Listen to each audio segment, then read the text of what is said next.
Hi guys, we've just got back from a lovely camping trip. We went down to Cornwall. It's just so wonderful to have a refreshing swim in the sea. And if any of you know what the seas are like here in the UK, it can be cold. So when I say refreshing, I mean refreshing. But after a while, your body temperature adjusts and you get used to it. And you come out feeling really cool because we've had some really, really hot days here, believe it or not, in the UK. And I've taken a 2 week holiday from work, so I'm just enjoying the nice peace and quiet and break. But these last 2 days, whatever, it's been like extremely quiet, except for the banging in the background. That's normal DIY stuff. But I mean, like there's no wind, not a breath of wind, and it's hot, like 30 degrees centigrade out here. It just seems so still. It's almost like eerie, especially in the mornings. And it reminded me um, of what we're currently going through with the coronavirus, where everyone's locked down, where everyone's kept in the house, and everyone, in a sense, has been forced to be quiet, to be still, to be locked in. And lots of people have gone on furlough, and it feels like your life is on pause. And then I thought back to the break between the Old Testament and the New Testament, and how for 400 years it seemed like God was doing nothing. But it only seemed that way.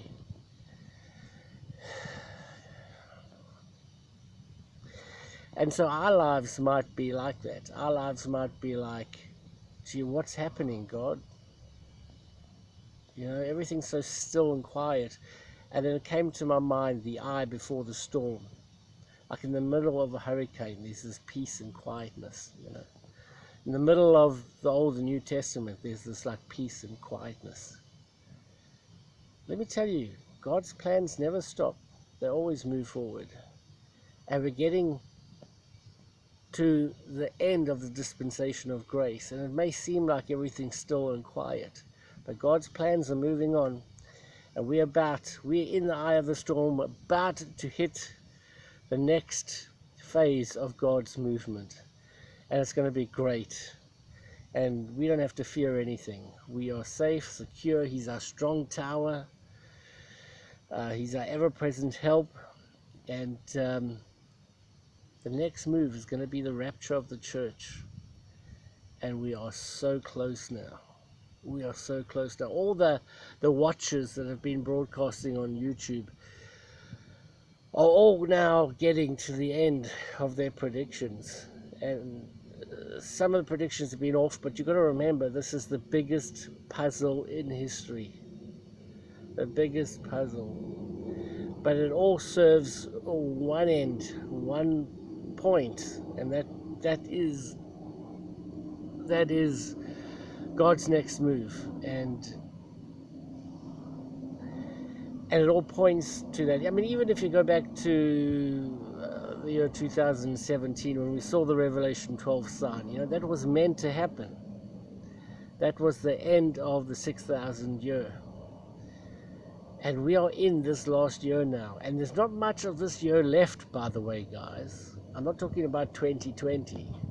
I'm talking about the Jewish year, which ends in September, October. And so every watchman prediction that I see and I hear of, I follow. Because we're getting right to the end now. I mean, we've only got to September, October, and then that Jewish year is over. So we've got to stay encouraged, we've got to stay alert. I know it seems like there's a lot of predictions that have gone on that have not come to pass, but each one is a step closer to the real thing. So stay encouraged. We're nearly there. I mean, we're in the 120th year of Noah. We're getting towards the end of the 80th generation. I mean, not the 80th generation. I mean, a generation being 80 years. there might be this stillness, there might be this quietness, there might seem like nothing really is going on. Although I find that hard to believe, because even in the Middle East and what's happening around the world in terms of the friction between countries and the bombs that are exploding, we're nearly there, guys. So hang on and stay alert, stay encouraged. Okay, love you guys. Cheers, have a great week. Bye.